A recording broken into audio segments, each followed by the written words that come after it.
Hi, Michael. How Hey, are what's up? you? Good morning. Hi, good morning. I am doing all right. So this is Shawnee from Binside TV. We spoke at the New York premiere of Red Tails. Congratulations. Thank you. Thank you so much. You're very welcome. So how do you feel about the success of that film as well? Just super pumped. I'm excited about it. With all the controversy and low expectations, and high expectations from all of us. We were proud. We're happy we ended up with #2. Yeah, because it was a wonderful opening weekend. The movie earned about $19 million during the opening weekend, and George Lucas had been talking about how hard it was for him to get the movie made because it was mainly an African American cast. So, kudos to him and kudos to everybody who did such a wonderful job on the film. Yep, I totally agree. And what was it like working with Terrence Howard and Cuba Gooding and Neo and everybody in that cast? I mean, it was fun working with those guys. Veterans like them. I'm the young guy, so it was very, it was a learning experience for me. Every day I just tried to learn as much as I can. I caught myself watching a couple times in scenes. Like, oh my God, I forgot I'm actually acting right now. Let me get my shit together. Yeah. But those guys, they have a lot to offer and a lot to pass on to the next generation. And it was great working with them. And February is Black History Month. How important is the story of the Tuskegee Airmen for everyone to know about it and to see a film like that? I think it's very important because a lot of America don't know that story. It wasn't really stressed and taught in the history books in high school. I know I wasn't growing up. So, and a lot of America are ignorant to that story. So I'm glad that it's finally getting shown, on a large scale to kind of like raise awareness, to have people asking questions. Maybe they might feel inclined to actually go on the internet and read up on them and really get a proper, a thorough history of what happened in Tuskegee. And the story of the Tuskegee Airmen. Mm-hmm. Yeah, it's great that it was made, and it's great that part of history is up on the screen, and also making history itself because of how well it did at the box office. Mm-hmm. So, so I love talking about Red Tails. We're going to talk about Chronicle because that's why I have you here awesome. to chat. So in the film, you play a popular high school student who's running for office. Were you the popular kid at school? Popular kid. I guess by default, I was the kid that everybody knew because I was the actor that was working, on shows. And my mom, she worked at the high school. My sister was a senior in high school at the time. We went to the same school. My mom graduated from that school. So I was raised around my high school, which was New York Arts High, Performing Arts High School. So, I knew everybody. And talk about your role in the film, because it's an ensemble cast. It's you and two other actors in the film, but it mainly like the story is based around the three of you and how you find this cave-like place, and then you get these powers. Well, so, can you talk about that? Chronicle isn't like, it's being labeled as a found footage film, but it's not your typical found footage movie. It's not about, what happens next or this monster that we're trying to find or, buildings blown up or whatever. You're really invested into these characters from, the beginning of the movie. It's basically about these three kids, that are in high school and they just happen to get telekinetic powers. And we wanted to ground the show around, this movie around reality, like what would kids actually do in 2012 if they had telekinetic powers? They would probably, figure out exactly what they can do, what their powers were. Small scale pranks, et cetera, being guys, we would probably, do some mischievous things with the ladies and, all that type of stuff, get into trouble. Mm-hmm. And then eventually somebody would get out of hand and the powers would, spiral out of control.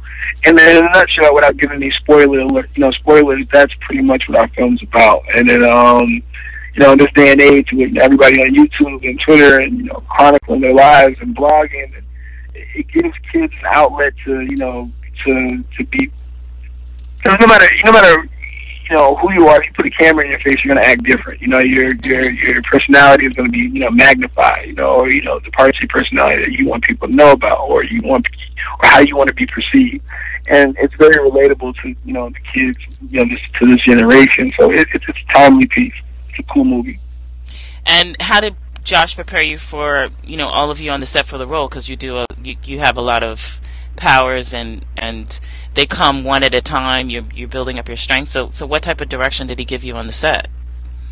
Well, we all kind of get our powers at the same time. Josh, you know, the director, you know, first time, you know, film director, you know, 27. We all, you know, I'm 24, you know, Dane's in his 20s, Alex is in his 20s, you know, the writer, Max Landis, in his 20s. We all kind of speak the same language from the same generation. So, you know, to all of us, you know, being comic book fans, you know, watching, like, you know, X-Men, et cetera, et cetera. Because our imagination was our biggest tool and our biggest, asset to us, because that's all we had to go off of. All of our gags, all of our pranks, most of them were practical because of our budget. So we had a lot of things or references right in front of our faces to really kind of like help, you know, put our imagination to work. We did a lot of, you know, core strengthening training for all the high wire stuff and the flight harnesses for when we started actually learning how to fly. You know, we lived together in the same house. That's where we built our camaraderie. We lived together for like 2.5 weeks before we actually started shooting. So that kind of helped, you know, with our chemistry and whatnot. So that's why, you know, when people see the film, they can tell that, you know, there's a lot of chemistry there, and that goes to, like, you know, the prep that we had. So we started filming. Mm-hmm. And if you had any superpower, what would it be, and why would you choose that power? My superpower would be the ability to read women's minds. And why would I want that power? With a filter. To read women's mind with a filter. I don't know, I think that would be a pretty cool power to have. So, because Mel Gibson already did that. He did a movie where... That's it. What women want. That I would be that guy. But with a filter. The filter, I just got to be able to shut it off sometimes. I think it would be pretty dangerous knowing what's going on in a woman's mind all the time. Oh, okay. So what types of things would you like to know? Like, would you use the power on Valentine's Day to, you know, would you turn it on in Victoria's Secret or something, or? I would turn it on 24 hours a day. I think I would have it on. No, not 24 hours a day.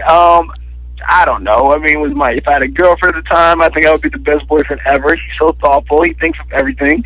If I was dating a girl, oh my God, he makes me feel so comfortable. I don't know. Oh my God, he's climbing the ladder. You know, it's just, you use that for so many different tools, so many different things. Yeah, that would be a great power. I think it women. Would be, yeah, I think women would. It would choose, save me a lot of money. I think women would choose, you know, like if we would be able to read men's minds as well. That's one that a power that we would use too. So there was a viral stunt. I'm not sure if you heard about it. There was a viral stunt in New York City that, you know, to promote Chronicle. And people saw these, they thought they saw people flying over the city. Did you hear about that? Like, yeah, that was cool. Yeah, that was pretty cool, man. They did something out here now too. That was like by Fox. That was fun.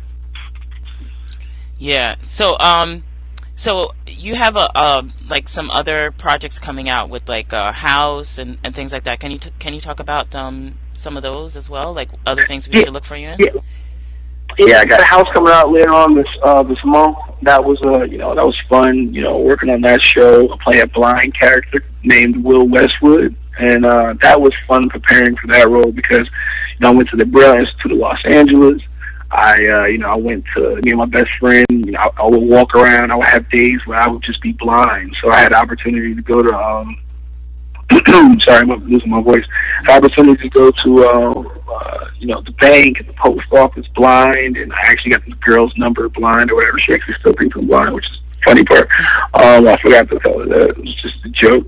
Well, not a joke, but I was prepping. But that comes out later on this month, which should be really I think you guys would enjoy that. And some TV stuff on the table, trying to figure out what I want to do as far as film, career, what my next step is. So I'm just enjoying the moment right now, with all this craziness. 2 movies in 2 weeks is like, it's rare in this town. I know how lucky I am to be in this position, so I'm just kind of enjoying it for what it is. Mm-hmm.